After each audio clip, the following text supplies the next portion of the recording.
Hello everyone, Karen Cecilia here. Back with you. Are you all okay? I'm alright, I think. Think of a little groggy throat. But I'm okay. Please remember to like the video and share the video. This particular video I want you to share, please. It's important that you share it outside of the regular sharing circle because we need these things to get out to the Jamaican people. And it's important that they get it. And it's up to us. All right? So here we go. No matter what kind of distraction Mark Golden comes with, we must remember that we must stay focused. All right? With that, I am asking you for a little bit of your time just to say a few words to you. Now, some of what I'm about to say may already sound familiar to some of you because we have said them to you already. But I'm asking you to just think. I am not asking you to do anything. Some of you who might be hearing this for the first time, I am not asking you to do anything in particular. All I am asking you to do as a Jamaican and a voter is to think.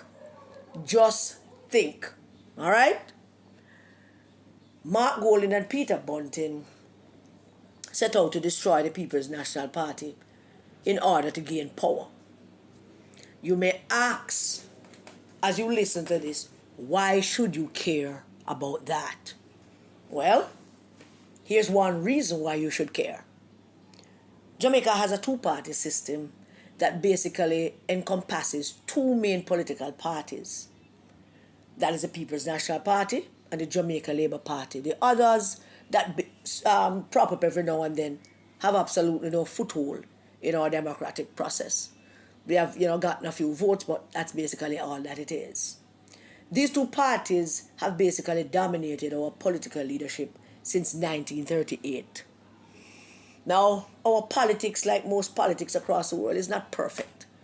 There are still a lot of things that we need to get done to keep our children safe and to provide good opportunities for our young people, to put in more programs, social programs that will take care of our vulnerable and our elderly. Lots more need to be done. Our community clinics, them need to be more equipped. I'm not talking about crime and violence because if you take care of certain social things, crime and violence will naturally go down. So it's the social things that we need to concentrate on. I am confident, Karen Cecilia Cross, is confident that Jamaica will be all right no matter what. So I want you to believe in Jamaica. Believe that there is nothing that we can't accomplish. Just look where we are coming from. All that you have read where we have been. If you are younger, much younger than me, and you will understand that Jamaica is resilient and we will be all right no matter what. For some of you who listen, you are going to feign ignorance and a nonchalant attitude of not caring about politics. And you lump the politics into one jar and you say everybody and everyone is the same thing. But I want to remind you that everything that happens in our society is through our political discourse and it should concern you and you should care. So don't take that attitude. All right? You don't have to be an activist, but you must pay attention. So Mark Golden set out to destroy the People's National Party and seize power. He figured that the only way he could get power is to destroy it and seize the power. And they were right. They did so in an unthought of way. They did it in a sharp contrast to what we are accustomed to. They did it with a clear intention to destroy, divide, and rule. The pillar of that plan was to ensure that Peter Phillips first does not become Prime Minister of Jamaica, and thus they made sure we lost some key PMP seats to ensure that that happened. We can forgive them for that. I think we can. But we must not reward them for it. We must not give them power because that would be saying to them, it's okay what you did. We cannot elevate them for their treachery and their betrayal of our party and our country, because by destroying the People's National Party, they have weakened it. And therefore, as an opposition party currently, it is a weak party.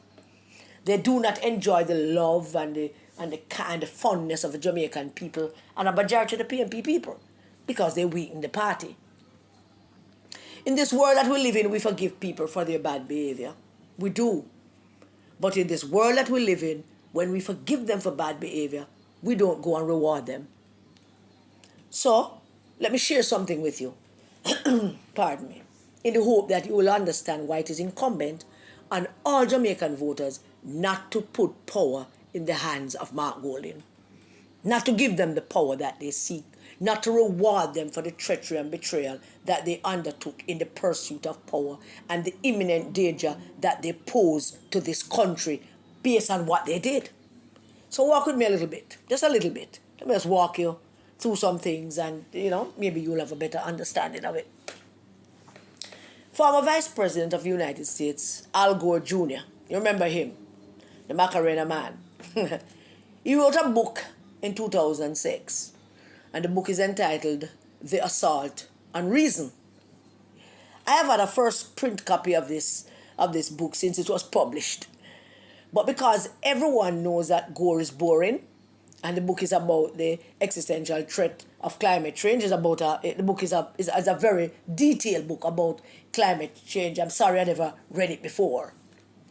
So I literally judge the book by its cover, or by its writer, so to speak, assuming that Gore writes the way he speaks, because Gore is dull and boring and takes himself way too seriously. So I assume that the book must be boring and serious as well.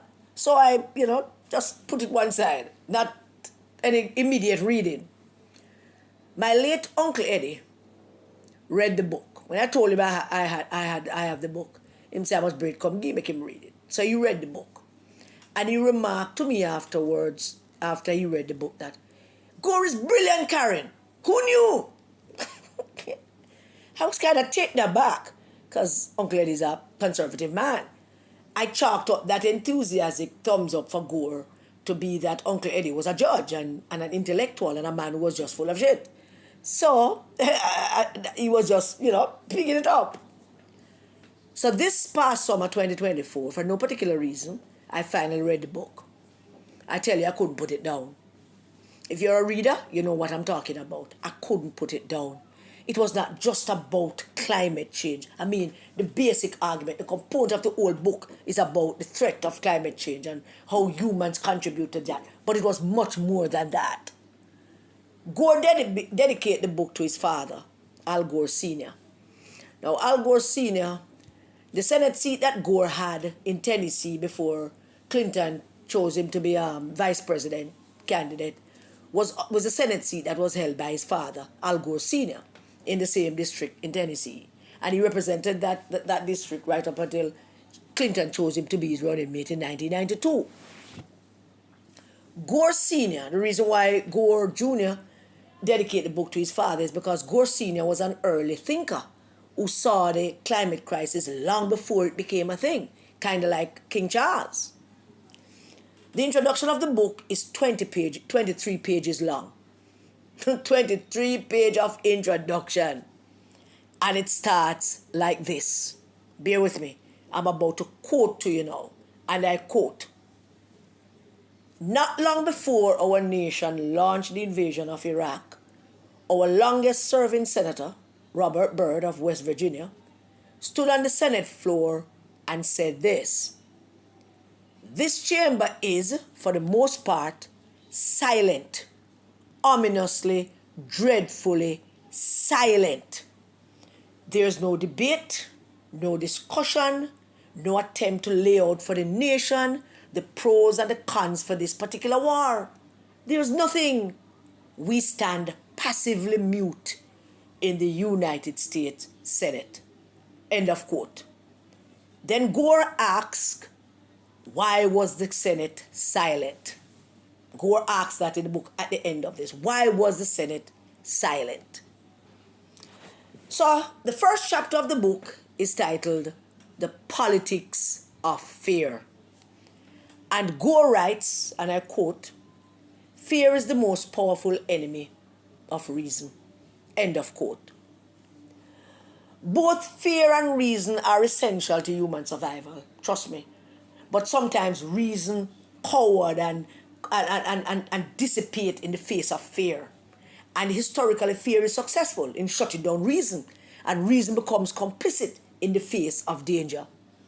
So Gore quotes Edmund Burke, who wrote, and I quote, "No passion so effectively robs the mind of all its power of acting and reasoning as fear." And Edmund Burke wrote that in 1751. The book, which is probably the most compelling I have ever read, and I have not read much book on climate change, but basically all books after 2000, every one of them have some component of climate change and the threat that mankind poses to its own existence.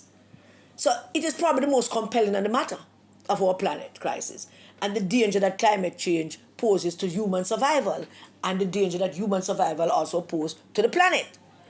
It argues effectively about the cowardice and the fear of our leaders to stand up and not be silent in the face of grave danger.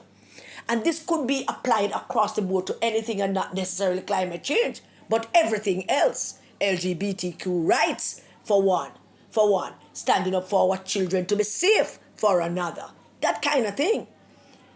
The book is a raw political argument being made, just pure raw political arguments being made by Gore in the interest of saving our planet. Gore recognizes that any success in saving our planet relies largely on political will and action. Whether that danger is to your family, your friends, your community, your party, your country, and this world that we only have a very short time in, all of us. The politics of fear is an almost simple and somewhat comical way to talk about the dangers that we face. But these dangers lurk. They are there, and most of it are man-made. Therefore, our leaders must not only be ready and reliable, but our leaders must be also trusted. They must be trusted. Gore spends a good chunk of the 296 pages of the book linking the argument of fear and inaction to pure lack of political courage, lack of political will from those who would lead us. The large part of the book he spent talking about that. It's a kind of book that gives you hope. It opens your mind and it makes you thoughtful. It gives you instant bursts of courage and then it takes it away.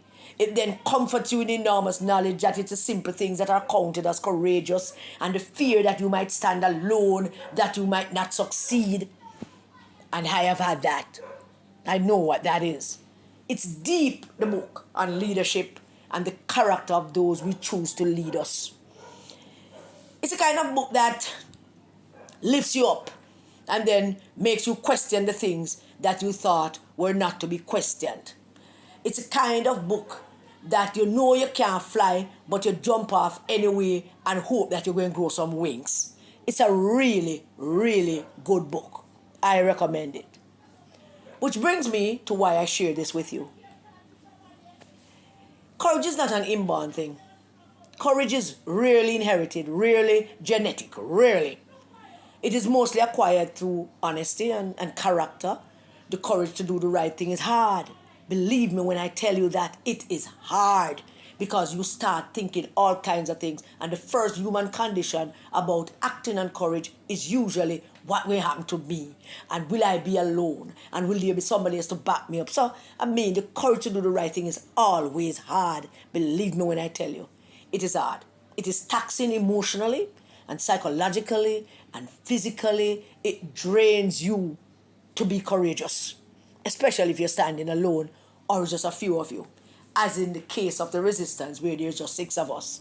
And believe me when I tell you, sometimes it drains us all. But we all have an obligation not to be silent when courage demands that we stand up and speak up. We have that obligation as citizens, no matter what our political affiliation. We have a duty to be involved, to participate in choosing our political leaders. the time has come to do so without regard for which color you wear and how long you have been on this side or that side. And it's time to just stand up for Jamaica, because we are now faced with an assault on reason. It's hard. Yes, it is. It is especially hard when you're ambitious. There's nothing wrong with ambition, but I promise you, if you have to sell your soul for your ambitions, history tells us that never ends well. Never ever. What, you might ask, does this have to do with Jamaica and specifically the two major parties? My answer to you is simple. Everything. It has everything. Think about this for a bit. Just think. Don't get upset or agitated or rambling in defense of which side you're on. Just think. Just pause and think, and just here we go. Mark Golding and Peter Bunting got together and they hatched a plan. The plan was to take control of the PNP and do it viciously and callously. They concluded that in order to do it in a timely manner, they had to act fast. The plan had many planks to it. First, challenge Peter Phillips. Win and take charge. Or, secondly, challenge Peter Phillips. Lose and then initiate a major coup. The first part of the coup, of course, they got the latter. They lost and they initiated the coup. The first part of the coup was to sabotage the 2020 elections to ensure that Peter Phillips lost.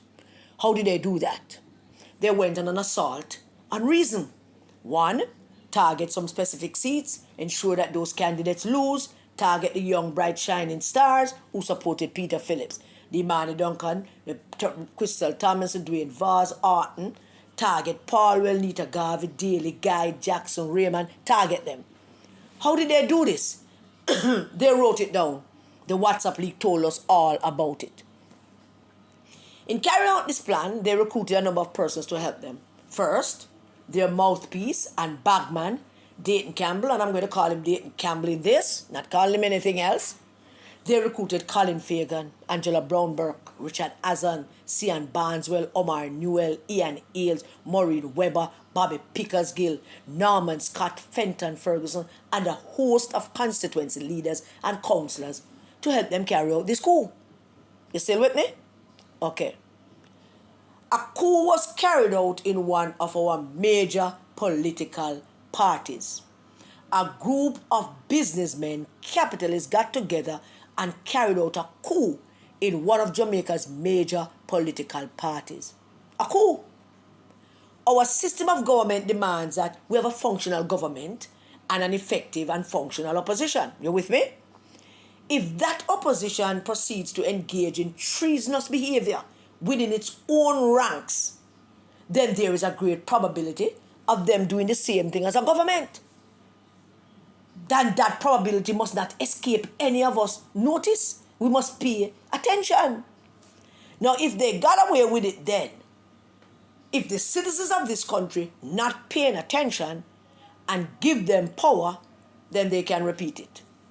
Nikisha Bertrell, who is now the candidate for South St. James, was instructed by Mark Golding to set up a WhatsApp group which included some of the persons I mentioned already and herself as the admin of the group. And I'm going to see if we can attach the WhatsApp thread discussion for you to go through again. They planned and they schemed. They sent out communication that all the people who supported Bunting should not vote for their PNP candidate if that candidate is not a Bunting supporter. Dr. Fluximango also posted that on her Facebook page. In other words, if the candidate is not a riser, don't vote for them.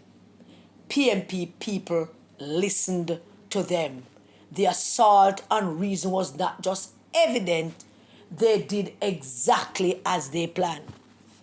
The Right Honourable Dr. Fluximango was in charge of social media activity for the camp. First instruction, everybody who support Bunting should change their profile pictures to the Rise slogan. Second instruction, put it out in bloggers' fear that risers are not voting except for quote-unquote our Rise candidates. Assault on reason. Next, both Mark Golding and Peter Bunting were running a separate campaign with competing messaging from the party. Mark was endorsing candidates, doing video endorsement and walking with candidates, as well as Bunting. Now, these things are the prerogative of the party leader or his surrogates as appointed by him. But then again, coups have no rules. And then Mark and Bunting made it clear to Peter Phillips and the PMP that they are not giving the party any money.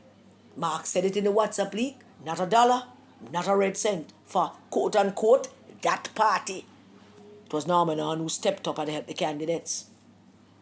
On election day, the ground operation was led by, for the purpose, I tell you, I just called him Dayton Campbell, and he was the one who in charge of the ground operation.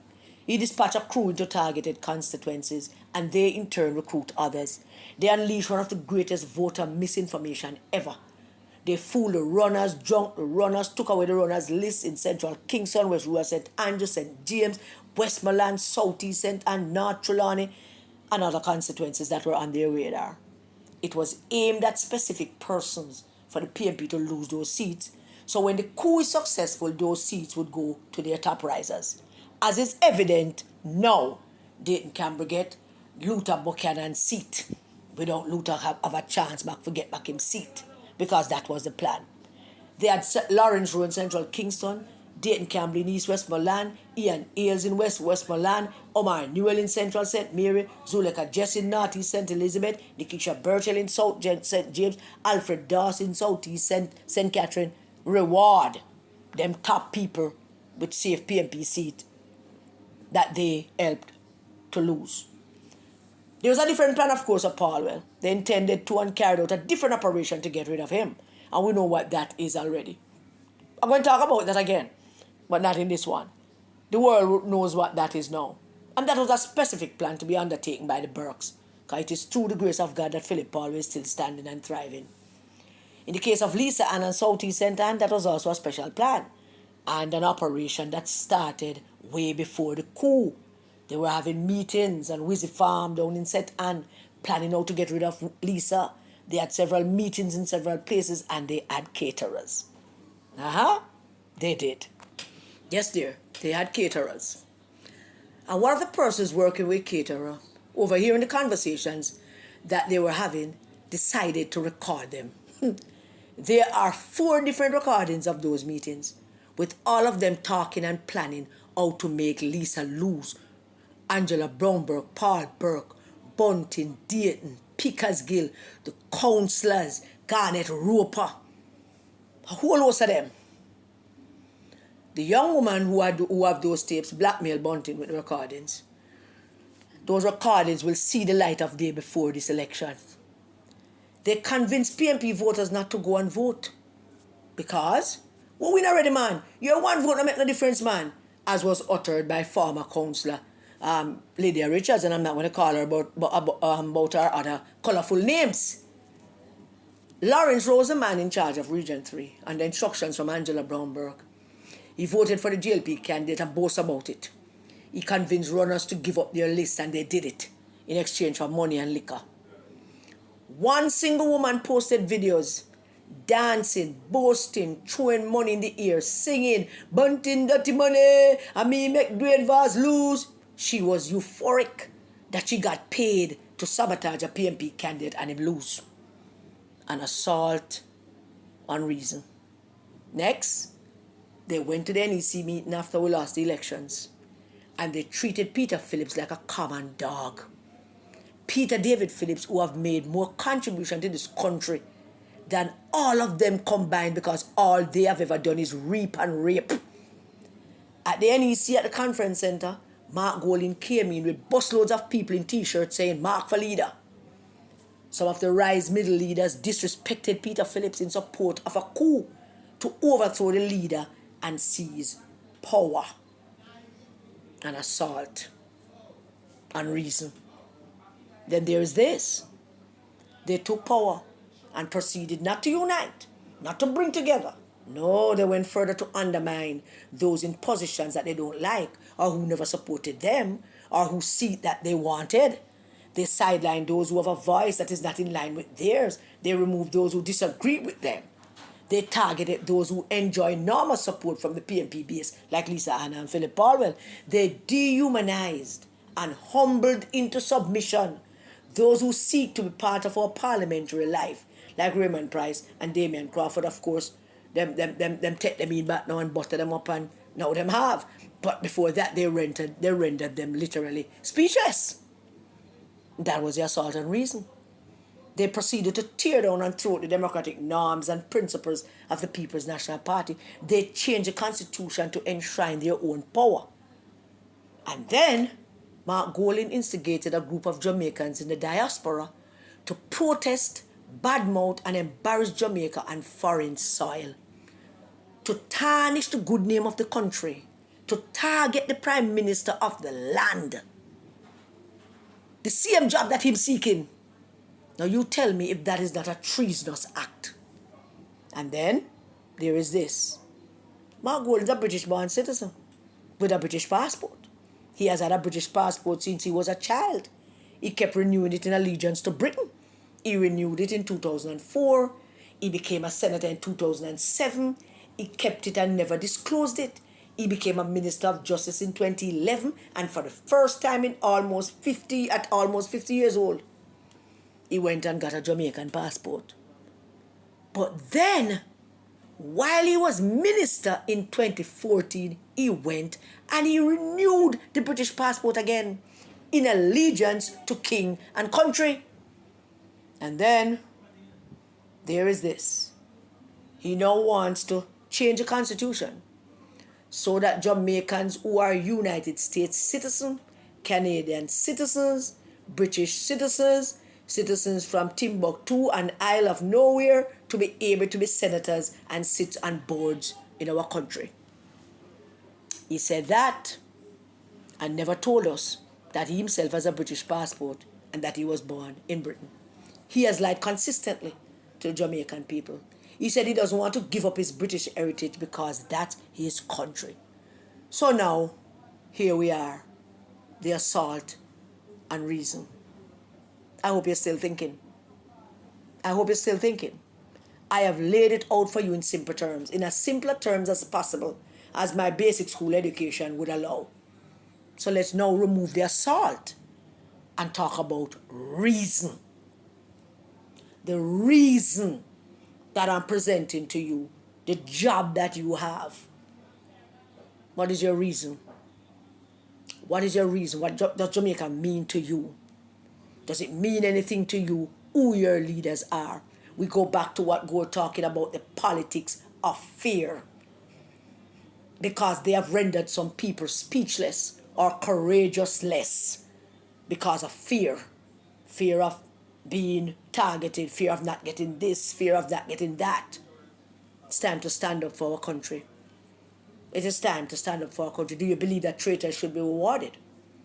Do you believe that we should have a British citizen leading us after we gained independence in 1962?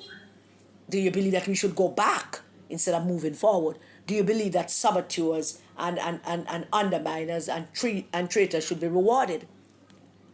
Do you believe that when people do bad things, don't apologize for it, don't do anything to show remorse or regret? Do you believe that we should reward them?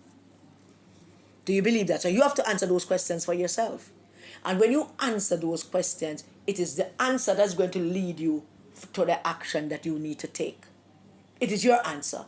Whatever that answer is going to be, it is that answer that is going to lead you to do whatever it is that you need to do after you make that decision about whatever answer that you have to these things.